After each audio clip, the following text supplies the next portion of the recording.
Good morning students. पिछले classes में हम लोगों ने टॉम जोन्स के कैरेक्टर्स को डिस्कस कर लिया था, तो आज हम लोग इस स्टडी को आगे बढ़ाते हैं and today we will discuss the story. आज हम लोग स्टोरी को डिस्कस करेंगे। तो आज का टाइटल होगा Tom Jones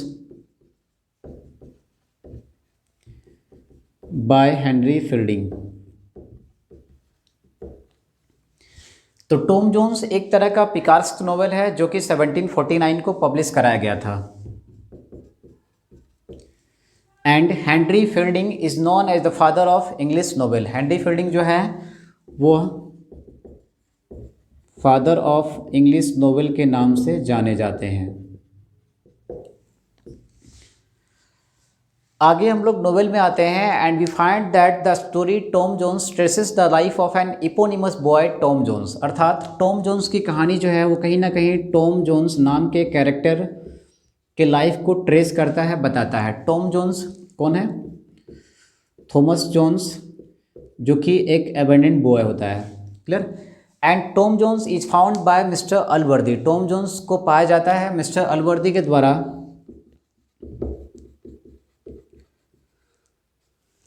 who is a widower wealthy squire of Somersetshire situated in southern England. जो कि एक धनी किसान है और वह दक्षिणी इंग्लैंड के सोमरसेटशायर गांव से बिलोंग करता है। ही इज़ विडोवर, वह विधुर है, अर्थात उसकी वाइफ नहीं है, उसके बच्चे नहीं हैं। And he lives with his unmarried sister Bridget in his home named Paradise Hall. यानी वह अपनी बहन ब्रिजेट के साथ अपने घर पैराडाइज हॉल में रहता है। उसके बाद पता चलता है that he comes from London. वह लंदन से आता है और जैसे ही अपने कमरे में जाता है तो पाता है there is a baby boy on his bed. उसके बेड पे एक बच्चा है। ठीक है, तो उस बच्चे को देखकर ये काफ़ी सरप्राइज होता है and he wants to know about baby's parents. Baby के पेरेंट्स के बारे में जानने का प्रयास करता है। बहुत देर तक खोजबीन करता है। उसके बाद पता चलता है that the boy belongs to Jenny Jones. यानी ये बच्चा किसका है? जेनी जोन्स का है। जेनी जोन्स मैड है मिस्टर पैट्रीज की, जो कि एक स्कूल मास्टर है। उसके बाद मिस्टर अलवर्दी जेनी जोन्स के पास जाता है and he wants to know about baby's father. Baby के फादर के बारे में जानने का प्रयास करता है, जहां जेनी जोन्स मिस्टर अलवर्दी को कुछ भी बताने से इनकार कर देती है। तो यहाँ पे मामला स्पष्ट हो जाता है दैट ये बच्चा जो है वो जेनी जोन्स का ही है। तो यहाँ पे हम लोगों ने डिस्कस किया था कि मिस्टर अलवर्दी एक वेल्दी पर्सन है, एक काइंड हार्टेड पर्सन है। That's why he gives her some money. वह जेनी जोन्स को कुछ पैसे देता है और उसे कुछ दूसरे जगहों पे भेज देता है ताकि वो समाज के घृणित बिहेवियर से बच सके।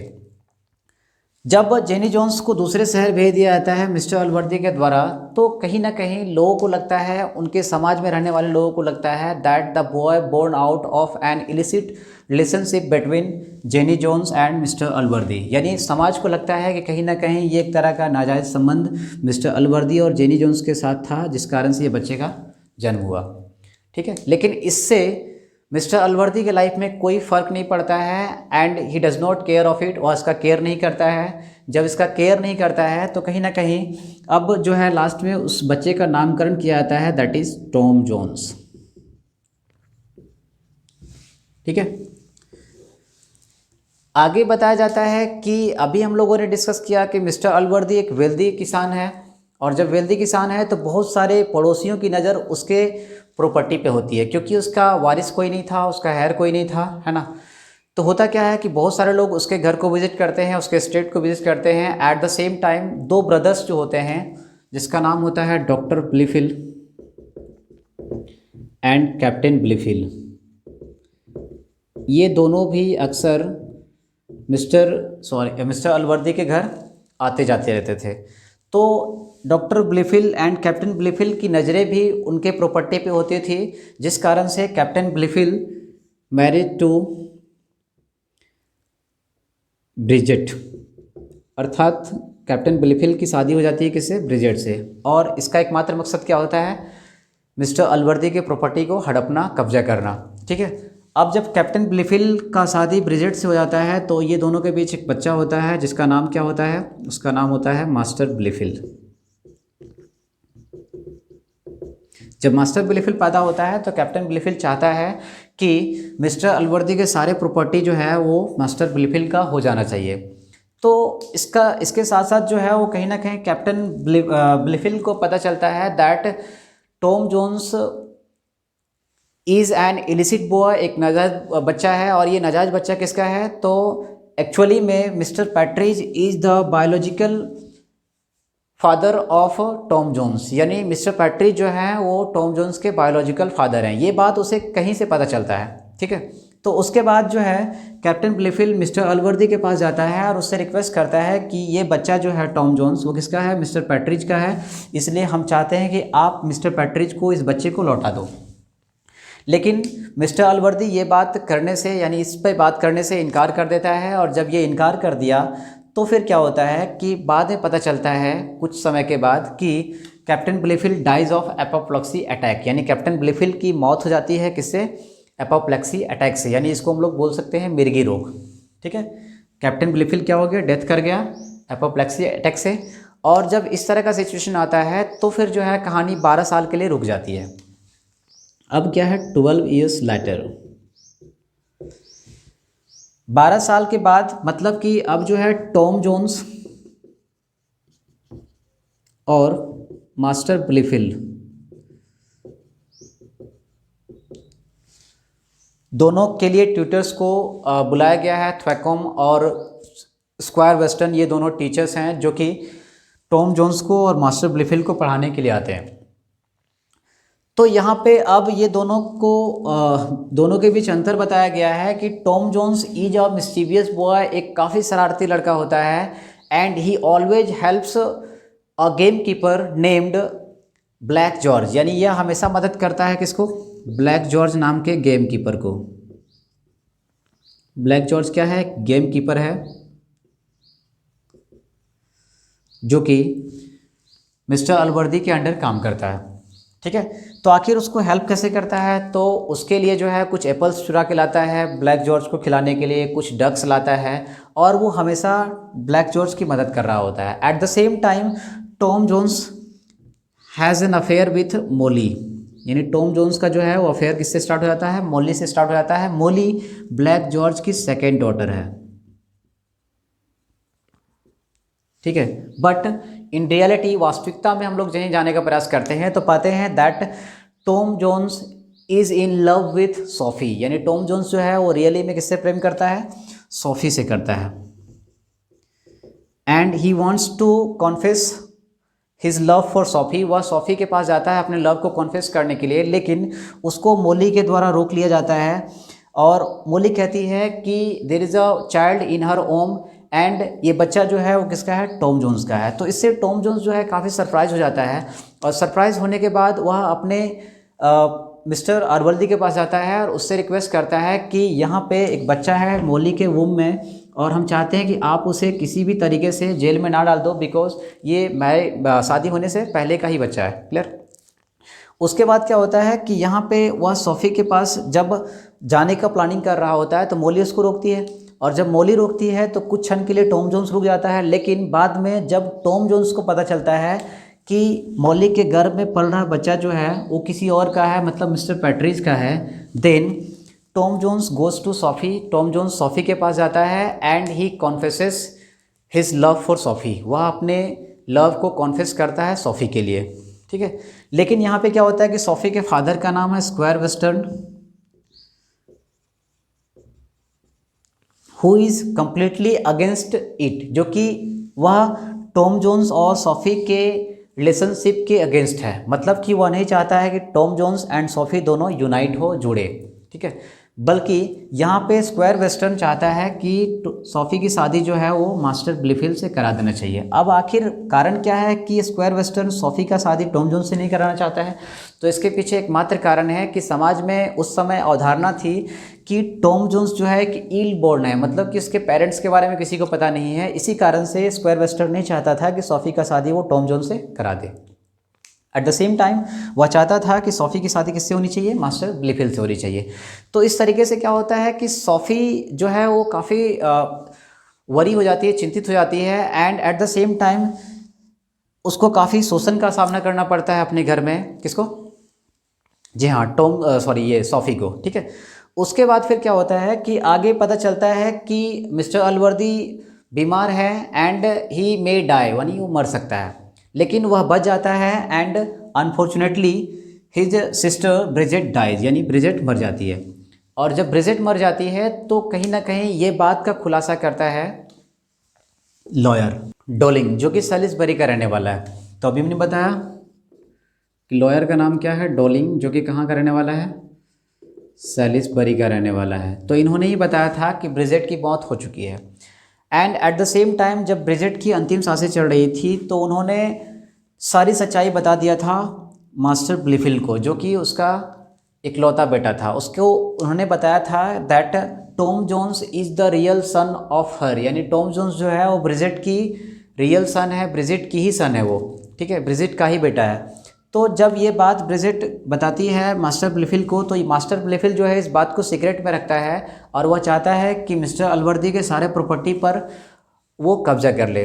लेकिन बाद में पता चलता है कि अधिक से अधिक प्रॉपर्टी जो है मिस्टर अलवर्दी का वो मास्टर ब्लिफिल्ड को मिलता है, कुछ प्रॉपर्टी जो है टॉम जोन्स को मिलता है एंड जो बचा खुचा था उसको ट्यूटर्स के बीच बांट दिया जाता है। ट्यूटर्स का नाम हमने क्या बताया था, थ्वैकॉम और स्क्वायर वेस्टर्न, ठीक है। उसके बाद क्या होता है कि जब अलवर्दी नहीं मरता है तो इससे टॉम जोन्स काफ़ी खुशी महसूस करता है and he drinks a lot, वह काफ़ी पीता है। और जब काफ़ी पीता है तो फिर से क्या होता है कि कांटेक्ट में आता है किससे, मॉली से। और जब मॉली से कांटेक्ट में आता है तो फिर से वो अपना अफेयर स्टार्ट करता है मॉली के साथ।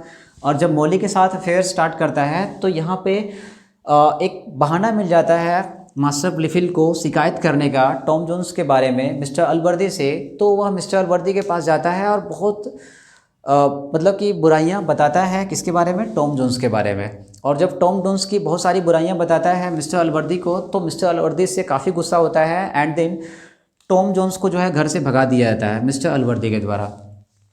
अब क्या हुआ कि टॉम जोन्स को घर से भगा दिया गया। और जब टॉम जोन्स को घर से भगा दिया गया तो उन्होंने जब पैसे ढूंढने का प्लानिंग किया तो पता चलता है कि उसके पास जो पैसे थे वो भी चुरा लिए गए, किसके द्वारा, ब्लैक जॉर्ज के द्वारा। अब जब ब्लैक जॉर्ज पैसे चुरा लेता है मिस्टर अलवर्दी टॉम जोन्स को घर से भगा देता है, तो इस तरीके से टॉम जोन्स घर से निकल के चला जाता है Bristol, where he meets mister Partridge, जहाँ पे उसकी मुलाकात होती है किससे, मिस्टर पैट्रिज से। मिस्टर पैट्रिज वहाँ पे दूसरे नाम से जाना जाता है, दैट इज लिटिल बेंजामिन।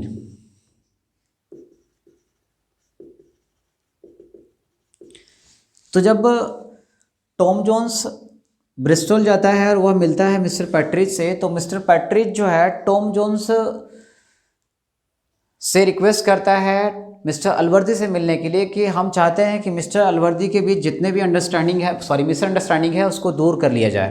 तो इस तरीके से मिस्टर पैट्रिज रिक्वेस्ट करता है टॉम जोन्स से चलने के लिए, किसके पास, मिस्टर अलवर्दी के पास। लेकिन टॉम जोन्स जाने से इनकार कर देता है and finally they became loyal friend. और इस तरीके से अब मिस्टर पैट्रिज और टॉम जोन्स जो है एक लॉयल फ्रेंड बन जाते हैं। एट द सेम टाइम वहाँ पे एक इन में, एक सराय में टॉम जोन्स की मुलाकात होती है मिसेज वाटर्स से। और मिसेज वाटर्स से उसकी मुलाकात होती है जहाँ पे उसके हस्बैंड का नाम होता है कैप्टन वाटर्स।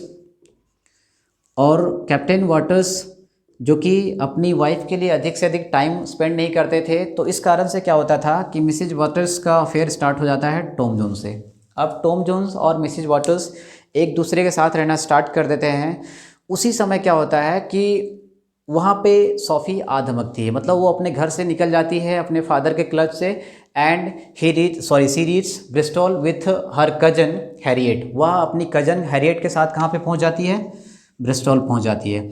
और जब ब्रिस्टॉल पहुँच जाती है हैरियट के साथ, कौन, सोफ़ी, तो उन्होंने मिसेज वाटर्स और टॉम जोन्स के बीच जो रिलेशनशिप चल रहा था उसके बारे में सुना, उसके बारे में जाना, उसको देखा भी। और इस चीज़ का एहसास कराने के लिए कि वह ब्रिस्टॉल पहुंच चुकी है, she left a muff on Tom Jones bed. यानी वो क्या करती है कि अपने एक मफ होता है उसके पास, मफ का मतलब होता है ग्लव्स, उसको छोड़ देती है टॉम जोन्स के बेड पे। चूँकि टॉम जोन्स जो है उसके मफ़ को, उसके ग्लव्स को नोटिस किया था, देखा था, तो इस कारण से कि कहीं मफ़ को टॉम जोन्स देखेगा तो उसे पता चल जाएगा कि सोफ़ी यहाँ पे आ चुकी है। तो उस तरीके से जब मफ को टॉम जोन्स दिखा तब वो पूरी तरीके से अब श्योर हो चुका था कि सोफ़ी यहाँ पे आ चुकी है and he started searching for SoFi. वह सोफ़ी को ढूंढना स्टार्ट कर दिया। लेकिन जब सोफ़ी को ढूंढना स्टार्ट कर दिया तो वहाँ पे सोफ़ी नहीं मिलती है, और जब सोफ़ी वहाँ पे नहीं मिलती है तो फिर क्या होता है कि वहाँ पे ढूंढते हुए सोफ़ी के फादर भी आ पहुँचते हैं, और सोफ़ी के फादर के साथ साथ हैरियट के जो हस्बैंड हैं मिस्टर फिट्जपैट्रिक वो भी आ जाते हैं। ठीक है, उसके अगले मॉर्निंग क्या होता है कि टॉम जोन्स वहाँ से लंदन चला जाता है। अब टॉम जोन्स कहाँ चला गया? लंदन चला गया। और जब लंदन चला गया तो he comes to know about the arrival of Sophie there, यानी वहाँ पे उसको पता चलता है कि सोफ़ी यहाँ पे आई हुई है and she lives in her distant relative, यानी वह जो है वो कहीं ना कहीं उसके एक डिस्टेंट रिलेटिव है, उसके घर में वो रह रही है। और उस डिस्टेंट रिलेटिव का नाम क्या है? उस डिस्टेंट रिलेटिव का नाम है लेडी बेलस्टन। तो लेडी बेलस्टन के पास वह जाता है, और जब वहाँ पे जाता है तो फिर क्या होता है कि लेडी बेलस्टन जो है उसको फाइनेंशियली सपोर्ट करती है, उसको रहने का स्थान देती है, बट वह कभी भी सोफ़ी का जानकारी उसको नहीं देती है, बिकॉज वो कहीं ना कहीं टॉम जोन्स को यूज़ करती है। ठीक है, एंड वह नहीं चाहती है कि Sophie and Tom Jones unite हो। तो इस तरीके से जो है टॉम जोन्स लगातार प्रयास करता है सोफ़ी से मिलने का, लेकिन लेडी बेलस्टन जो है उन्हें मिलने से मना कर देती है, उनसे नहीं मिलवाती है। और जब नहीं मिलवाती है तो फिर होता क्या है कि लेडी बेलस्टन जो है वो कांटेक्ट करती है लॉर्ड फेलामर नाम के एक व्यक्ति से जो कि काफ़ी धनी था। एंड लॉर्ड फेलामर और लेडी बेलस्टन तो दोनों प्लानिंग कर रहे होते हैं कि कहीं ना कहीं तुम क्या करो, सोफ़ी का मोलेस्टेशन करो, यानी शोषण करो। ऐसा रिक्वेस्ट करती है कौन? लेडी बेलस्टन। किससे? लॉर्ड फेलामर से। तो जब ये स्थितियां चल रही थी, जब इसकी प्लानिंग चल रही थी, उसी समय क्या होता है कि एक दिन टॉम जोन्स की मुलाकात हो जाती है सोफ़ी से। और जब सोफ़ी से मुलाकात हो जाती है तो अभी भी सोफ़ी के फादर जो हैं स्क्वायर वेस्टर्न, वो इन दोनों के रिलेशनशिप के अगेंस्ट है, और इसके पीछे हमने कारण बताया था इल बॉन्ड, है ना। तो वहाँ पे क्या होता है कि ये सभी चर्चाएँ हो रही होती है। उसी समय सोफ़ी के फादर वहाँ पे पहुँचते हैं, और सोफ़ी के फादर वहाँ पे पहुँचने के बाद क्या होता है कि सोफ़ी को अपना घर ले जाते हैं। फिर जो है टॉम जोन्स सोफ़ी से जुदा हो जाता है। तो वहाँ पे क्या होता है कि सोफ़ी को जब उसके फादर अपना घर ले गए तो वहाँ पे मिसेज वेस्टर्न नाम की एक महिला होती है, जो कि कौन होती है? मिसेज वेस्टर्न कौन है? मिसेज वेस्टर्न जो है वो सोफ़ी की आंट है। तो मिसेज वेस्टर्न भी चाहती है कि सोफ़ी का जो है शादी वो किससे करा देनी चाहिए? लॉर्ड फेलामर से, जबकि लॉर्ड फेलामर की सारी वास्तविकता सबको पता था। ठीक है, लेकिन अब यहाँ पे क्या होता है कि जब सोफ़ी वहाँ से चली जाती है अपने फादर के साथ, मिसेज वेस्टर्न भी जो है वो हेल्प करती है लॉर्ड फेलामर को और सोफ़ी को एक दूसरे से यूनाइट होने में, जबकि सोफ़ी जो है यूनाइट नहीं होना चाहती है लॉर्ड फेलामर से। तो यहाँ पे हम लोगों को नोटिस ये भी करना है दैट अब जब ये सिचुएशन फेल हो जाता है तो फिर लेडी बेलस्टन चाहती है कि हम टॉम जोन्स को ही सबसे अलग कर दें। मतलब कि लेडी बेलस्टन चाहती है कि टॉम जोन्स को ऐसी जगह पे भेज दो जहाँ से वो कभी भी कोई विमेन के कांटेक्ट में ना आए। एंड देन वो क्या करती है? प्लान करती है किसके साथ? लॉर्ड फेलामर के साथ। और लॉर्ड फेलामर के साथ प्लान करती है कि कहीं ना कहीं उसको एक सीप पे बैठा के ऐसे जगह पे छोड़ दो जहाँ से वो कोई विमेन से ना मिल पाए। और ये प्लानिंग चल रही होती है। At the same time last में एक और एंट्री होता है मिस्टर फिट्जपैट्रिक का। मिस्टर फिट्जपैट्रिक कौन है? तो मिस्टर फिट्जपैट्रिक जो है हैरियट का हस्बैंड है। मिस्टर फिट्जपैट्रिक कौन है? हैरियट का हस्बैंड है मिस्टर फिट्जपैट्रिक। और मिस्टर फिट्जपैट्रिक को कहीं ना कहीं मिसअंडरस्टैंडिंग होती है that there is an illicit relationship between Harriet and Tom Jones. यानी मिस्टर फिट्जपैट्रिक को लगता है कि उसकी वाइफ हैरियट और टॉम जोन्स के बीच कोई इलिसिट अफेयर है, जिस कारण से क्या होता है कि दोनों में कॉन्फ्लिक्ट होती है। और इस कॉन्फ्लिक्ट में क्या करता है टॉम जोन्स? वह छुरा घोंप देता है मिस्टर फिट्जपैट्रिक को। और जब मिस्टर फिट्जपैट्रिक को छुरा घोंप दिया तो इससे क्या होगा कि इशू और भी बड़ा हो गया। अब यहाँ पे जो है वो लॉर्ड फेलामर और लेडी बेलस्टन चाहते हैं कि उन दोनों को जज के पास ले जाएं, यानी वे लोग जज के पास ले गए। और जज के पास ले जाने के बाद वहाँ पे काफ़ी अनर्गल बातें जो है लॉर्ड फेलामर बता देता है जज को कि टॉम जोन्स जो है दोषी है, उन्होंने इसको मार दिया है, सीरियस हो गया है, मर जाएगा, ऐसे वैसे। आफ्टर सम टाइम, कुछ समय के बाद वहाँ पे एंट्री होती है फिर से किसको? मिसेज वाटर्स का। मिसेज वाटर्स का एंट्री होती है वहाँ पे। और मिसेज वाटर्स जब वहाँ पे आती है तो फिर क्या होता है कि यहाँ पे मिसेज वाटर्स जो है जज को रिक्वेस्ट करती है कि मिस्टर फिट्जपैट्रिक जो है वो पूरी तरीके से ठीक है, और जब वो पूरी तरीके से ठीक है तो कहीं ना कहीं अब इन्हें छोड़ देना चाहिए टॉम जोन्स को। लेकिन यहाँ पे जब मिसेज वाटर्स आती है तो कहीं ना कहीं वहाँ पे फिर से एंट्री होती है मिस्टर पैट्रिज का, और मिस्टर पैट्रिज एक दूसरे को पहचान लेते हैं, मिसेज वाटर्स और मिस्टर पैट्रिज। चूँकि हमने डिस्कस किया था कैरेक्टर्स में कि मिसेज वाटर्स ही क्या है, जेनी जोन्स है, ठीक है। तो जब एक दूसरे को पहचान लेते हैं तो वहाँ पे बातें बताई जाती है कि मिसेज वाटर्स जो है वो कौन है, Mrs Waters is the real mother of Tom Jones, जो कि पूरी तरीके से गलत है, ठीक है। यानी मिस्टर पैट्रिक जो है वो जब मिसेज वाटर्स को देखता है, और उन्होंने जब पाया था, नोटिस किया था कि मिसेज वाटर्स का जो है वो रिलेशनशिप चल रहा है किसके साथ, टॉम जोन्स के साथ, तो मिसेज वाटर्स और टॉम जोन्स के रिलेशनशिप को मिस्टर पैट्रिक जो है वो काफ़ी गलत बताता है। वो बताता है कि मिसेज वाटर्स जो है वो कहीं ना कहीं टॉम जोन्स की माँ है अकॉर्डिंग टू द सोसाइटी, यानी सोसाइटी के अनुसार से। लेकिन रियली में टॉम जोन्स की मदर का नाम कौन था, ब्रिगेड था, ठीक है। तो जब ये सभी चीज़ें वहाँ पे अफवाह के रूप में फैलाई जाती है तो लास्ट में क्या होता है कि यहाँ पे सभी लोग टॉम जोन्स के बचाव में आ जाते हैं, एंड फाइनली ये पता चल जाता है कि आखिर टॉम जोन्स किसका बेटा है। तो लास्ट में कंक्लूजन निकलता है कि टॉम जोन्स जो है ब्रिगेड का बेटा है, ब्रिजेट का बेटा है। एंड देन फिर क्या होता है कि अब टॉम जोन्स को एक अच्छे बच्चे के रूप में या फिर एक इलिसिट सन के रूप में अब फेमस ना किया गया, and then he is married to Sophie. अब इसकी शादी जो है वो किससे हो जाती है, सोफी से हो जाती है। And eight the same